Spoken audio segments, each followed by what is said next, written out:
Okay, another reaction video tayo mula pa rin to kay Melvs Castle mga tol. Eto, iyak China sa balitang to. Japan, pinagbantaan ng China warship missile tanks di-deploy ng Japan mga tol. Dahil nga etong nakaraan, no, etong bagong-bagong balita lang. Talagang pinatindi na o pinaigting ang reciprocal agreement ng Pilipinas at saka ng Japan mga tol. At yun, nagbigay ng komentaryo doon ng China. Yun ang ating panonoorin ngayon at bibigyan natin to ng reaction video. No? Pirmado na daw kasi ng Department of National Defense. No? Pagpasok ng Japan, Self-Defense Force sa Pilipinas. Yan, panoorin natin to mga tol. Pero bago yan, huwag mong kalimutan mag-subscribe kay Melvs Castle. Nakalagay po ang link sa ibaba at kung bago ka pa lamang dito at trip mo yung mga ganitong klaseng reaction video, balita mga tol na binibigyan natin ng commentary, huwag mong kalimutan mag-subscribe. Alright, so wag na natin patagalin pa, panoorin na natin. Iyak na naman ng China sa balitang ito. Permado na ng Department of National Defense ang reciprocal access agreement nito sa Japan. Tulad ng dati, tutol at hindi pabor ang China. Oo naman. Wala pang eksaktong detalye sa RAA. Tutol talaga China dyan mga tol kasi nga deterrent sa kanila yan eh. Yung mga malalakas na bansa na papanig sa Pilipinas o tutulong sa Pilipinas. Malaking sagabal sa kanila yan mga tol para maipatupad nila yung kanilang mission. Yung kanilang layunin at agenda. Pero halos katulad daw to ng umiiral na Visiting Forces Agreement sa Amerika. Dito pinapayagan ang pagde-deploy ng Japan ng kanilang sundalo sa sakyang pandigma, kagamitan at mga armas panggera. Nakoy, kakagalit na naman ito ng mga mga nagrarally nitong nakaraan, no, mga nagpapalayas kay PBBM, 'di ba? Ang malamang hindi lang sa China, hindi lang sa US sila magalit, pati sa Japan na rin. Tapos ibabalik na naman nila yung mga nagdaan. Huwag niyong kalimutan, inalipin tayo ng mga Hapon nung araw. 'Di ba? Hindi na naman nila makakalimutan 'yun, mga tol. Babalik at babalik na naman sila sa issue na 'yon. Kayo magtiwala sa mga Hapon. 'Di ba? Isa rin 'yang nanakop sa ating dati at nagpahirap sa atin. Ganun na naman 'yang mga 'yan, mga tol. Maliwala kayo. Kasali rin dito ang pagsasanay ng tropa natin sa Japan. Di pa malinaw kung kasali dito ang tulong ng Japan kung magkakagera. Pero ang mas ikagagalit ng China, posible raw na pasamahin ng Japan sa gagawing resupply mission sa West Philippine Sea. Pero nakadepende pa daw anya yan kay PBBM. Ipoprotesta to ng China panigurado. Pero wala raw dyan pake ang ating gobyerno. Inis man sila, magalit sila, problema na nila yun, hindi natin problema yan. Correct. Ba? Tama. Ayos dito ano?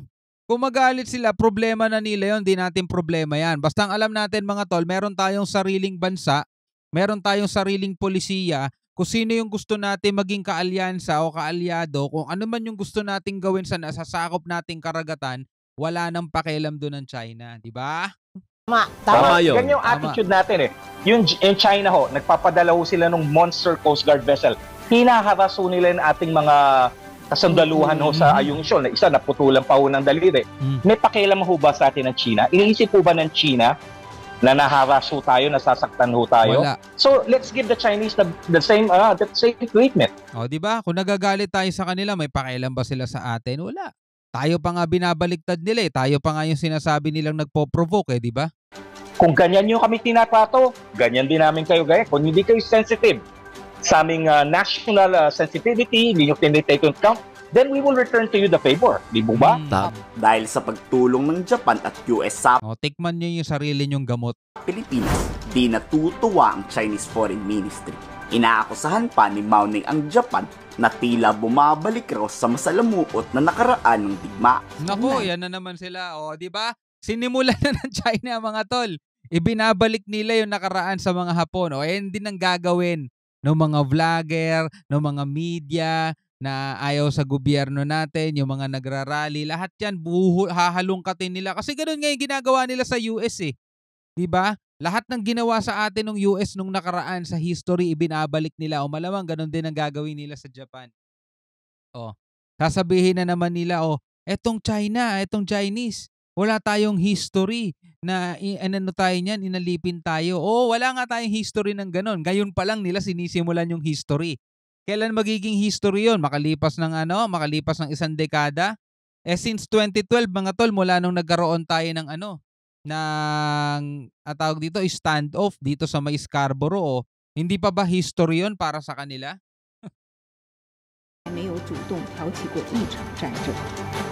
China has never initiated a war and does not pose a threat to any country. Oh, sabi nila. And the US and Japan have been ganging up and stoking bloc confrontation. Oh,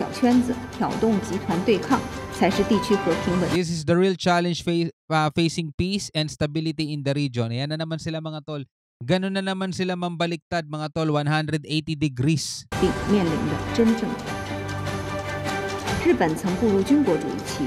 Ayan, binalikan ng China. Japan militarist past marked by devastating wars of aggression and brutal crimes against humanity. O, di ba? Yung naratibong yan ng China, uulitin din yan ng mga pro-China dito sa Pilipinas. Ipaparok nila. Brought untold suffering on this region and beyond. Kasi pati sila mga tol etong China, pati sila mga tol, pinahirapan din sila ng Japan nung araw Tayo, aminado tayo. Since 1942 to 1945, naging alipin tayo ng mga Hapon at malulupit yang mga yan, mga tol. Pero past is past. Diba? Ang ano natin yung ngayon. Anong gagawin natin sa nakaraan? Diba? Wala nang maitutulong yung nakaraan, mga tol. Meron tayong mga aral na dapat pulutin, pero move on na tayo nun. Baka nga wala na yung mga taong gumawa nun dati. Iba na yung mga tao ngayon Diba? At kung naging kaibigan man natin yung China noon, baka wala na rin yung mga taong yun. Iba na yung mga tao ngayon. Si Xi Jinping na nandiyan dyan. Iba yung pamamalakad niya, iba yung pulisiya niya. Japan needs to seriously reflect on its history of aggression. Ayan na naman. Binabalik nila. Respect the security concerns of its ASEAN o Asian neighbors. Walang balak ang Japan ulitin ng madugong nakaraan ng digmaan, pero nagbabala ang Japan sa China. Pero yung Japan at US nga magkaayos. Magkaayos na samantalang ang laki ng pinsalang ibinigay sa kanila ng Amerika, di ba? Di ba, naalala ninyo, Nagasaki sa Hiroshima? O sino ba gumawa nun sa Japan? Amerika, sila nga naka-move on Itong China, patuloy nilang ibinabalik yung nakaraan, mga tol. At yan din ang gagawin ng mga pro-China rito sa Pilipinas. Itigil na ng China ang agresibo, mapangas at illegal na aksyon ng China Coast Guard sa West Philippines. Senate concerned by unlawful maritime claims and steadfastly opposes the dangerous and coercive use of Coast Guard and maritime militia vessels in the South China Sea. Kung walang Chinese aggression sa West Philippines Sea ngayon, edi walang reciprocal access agreement ngayon. Pagigit pa ni Armed Forces Chief Romeo Brunner, hindi ito pagpapalala o paghahamon ng gulo, kundi pagpapalatili sa bukas at malayang paglalayag sa South China Sea. Tama. The Armed Forces of the Philippines and the Japan Self-Defense Forces are bound by a common goal to uphold peace and security both within our borders and across the globe. This shared commitment is more important now than ever as we navigate an increasingly complex and dynamic security landscape. Padami ng padami ang problema nitong si Mao Ning. Ang tanong, pabor kaya mga Pilipinong pumasok mga sundalo ng Japan sa ating bansa? I-komento sa baba. Yan, magandang tanong. Ikaw, pabor ka ba, mga tol, dito sa reciprocal access agreement, mga tol? Ikaw, pabor ka ba dyan, mga tol? O tulad ka rin ng ibang mga pro-China na lahat ng gagawin ng ating gobyerno kaya yan ay ikabubuti ng ating bansa para sa iyo masama. Pero pag ang papasok dito China na suportado ng mga sinusuportahan nilang politiko, okay sa kanila.